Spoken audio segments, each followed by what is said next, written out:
To hear exclusive audiobooks, not available on YouTube, visit the links in the description below. Thank you for your support. Selected Works of Mao Zedong, Volume 3.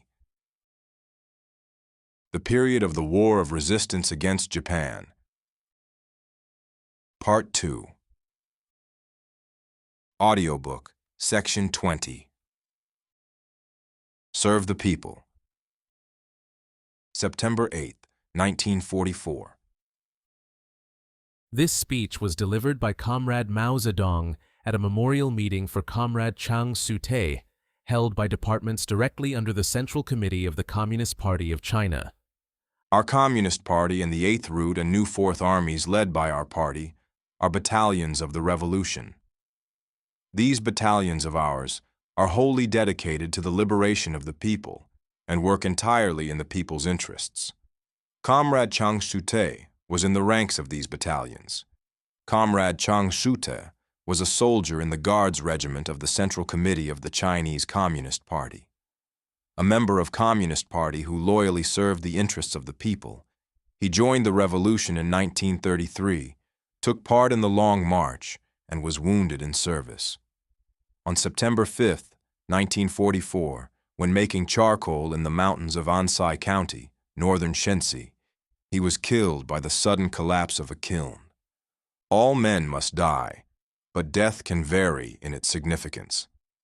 The ancient Chinese writer Sima Qian said, "Though death befalls all men alike, it may be heavier than Mount Tai or lighter than a feather."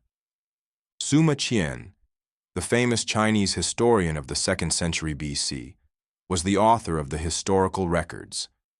The quotation comes from his reply to Zhen Shaoqing's letter. To die for the people is heavier than Mount Tai, but to work for the fascists and die for the exploiters and oppressors is lighter than a feather. Comrade Chiang Su-te died for the people, and his death is indeed heavier than Mount Tai.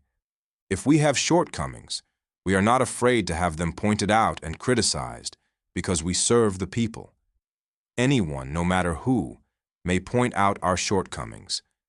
If he is right, we will correct them. If what he proposes will benefit the people, we will act upon it.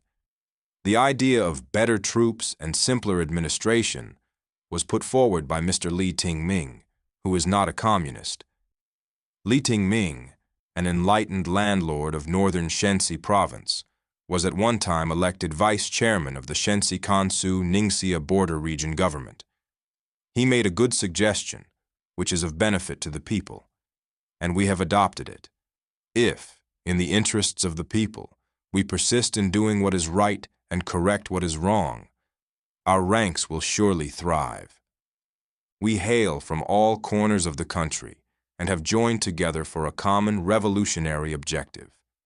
And we need the vast majority of the people with us on the road to this objective.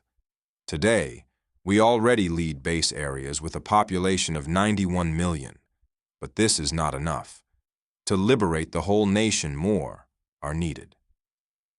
Footnote: This was the total population of the Shensi Kansu Ningxia border region and all other liberated areas in northern, central, and southern China. End of footnote. In times of difficulty, we must not lose sight of our achievements. We must see the bright future and must pluck up our courage. The Chinese people are suffering. It is our duty to save them, and we must exert ourselves in struggle. Wherever there is struggle, there is sacrifice, and death is a common occurrence. But we have the interests of the people and the sufferings of the great majority at heart. And when we die for the people, it is a worthy death. Nevertheless, we should do our best to avoid unnecessary sacrifices.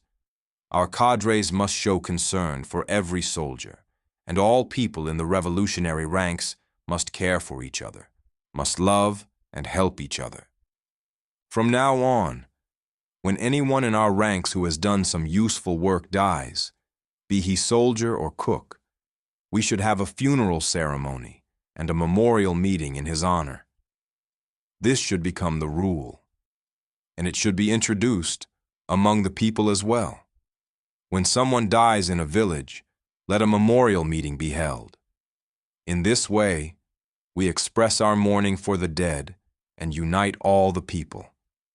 End of audiobook. Section 20.